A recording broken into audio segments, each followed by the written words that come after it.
Hi everyone, welcome to Extraordinary Taste. Black color fruits are rich in antioxidants, high in protein and many other health benefits. Today I'm going to show you how to make a sweet soup with black beans, black rice, black sesame and black sugar. I know it doesn't look very appealing, but trust me, it's incredibly delicious. By the way, Halloween is coming. You could easily transform this into a spooky witch's cauldron. I am sure you can create something more scary than what I have come up with. Making the soup is very simple. Wash and soak 2/3 of a cup of black beans. Washing the beans before soaking helps prevent any impurities from being reabsorbed into them. Soak at least 12 hours to cut down cooking time. It also helps to release some undesirable compounds in the beans, enhancing digestibility and improving nutritional value. So make sure you drain off the water and rinse thoroughly after soaking.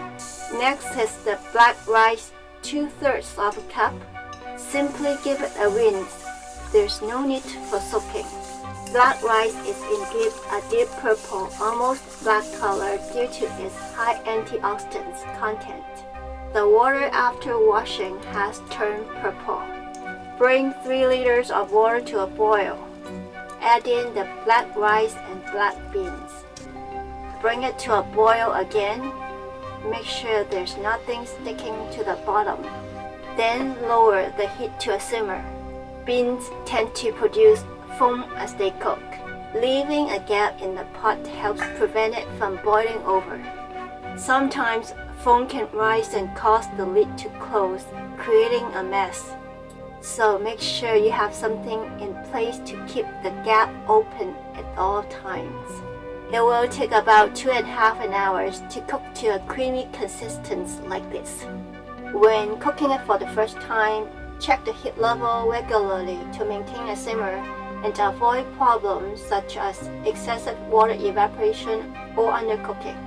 Add in 2/3 of a cup of black sesame powder gradually to prevent it from clumping. At last, add in about 60 grams of black sugar slab, more or less to your sweetness. Simmer for another 10 minutes or until the sugar is dissolved. Then it's ready for you to enjoy. If you have an instant pot, cooking this is much easier. It's a convenient option that sidesteps the challenges of managing foaming. Simply add the rice and soaked beans to the pressure cooker. Use 2 liters of water instead of 3 because pressure cookers don't have much evaporation. Close the lid. Make sure the steam release knob is in sealing position. You could achieve a soft consistency in 40 minutes, but it takes 60 minutes for creamy consistency. Allow roughly 20 minutes for pressure to build up. Then the float pin pops up to secure the lid from opening. And the timer starts to count down. When done, the float pin drops naturally in about 30 minutes, indicating that the pressure has been released. For quick release, turn the steam release knob to venting. Steam will gush out. Ensure the Instant Pot is placed away from anyone to avoid steam burns.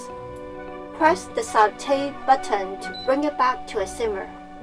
Add in the sesame powder and sugar to taste. Don't close the lid. It will lock as pressure builds up inside. Saute until the sugar slab is dissolved. This can be served as a dessert, and its taste will cast a spell on your senses and have you under its delicious charm. Have fun this Halloween. Thank you for watching. I will see you next time.